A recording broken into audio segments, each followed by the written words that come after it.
great to be part of the census panel and part of the census presentation.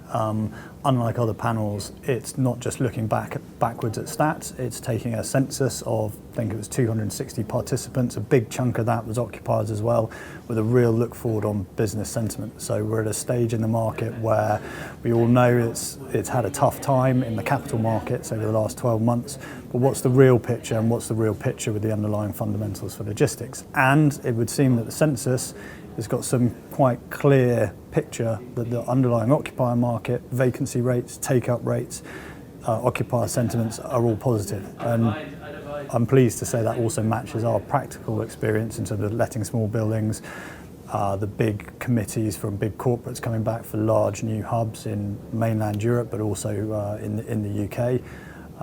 Decisions that have been previously paused are now back in play, and people are at the table either taking leases or putting things under offer in a way that wasn't there 6 months ago. So I think the picture is quite more clearly emerging. Well, interestingly, it looks like ESG, and I'm going to say the environmental credentials of building, have maybe slipped down the order of priority or ranking in this year's census versus other years. So I guess I'd be flagging to guard against that. I realise people may have more priority issues, or there are new things like power supply and connectivity to the grid that have come on as topics. But I think ESG is the big topic for our generation. We've all come back from a summer break. There's been so much news about the weather and the environment generally.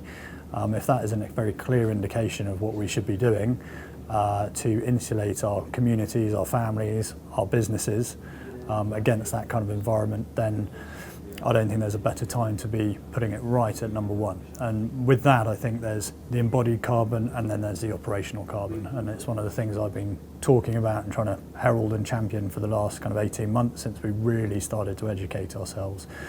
So I'm hoping that part of the discussion doesn't fall away during the economic context that we're kind of fighting against at the moment.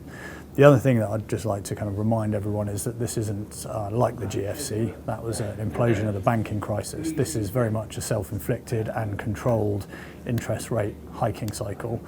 I think we've got a clearer picture on inflation, a clearer picture on where inflation rates are going, and I can't think of a better sector with underlying fundamentals. I also, from a developer's perspective, can't think of anything that is going to make it easier to deliver supply of new stock in the coming period. And those constraints and those underlying fundamentals are what's driving us at the moment.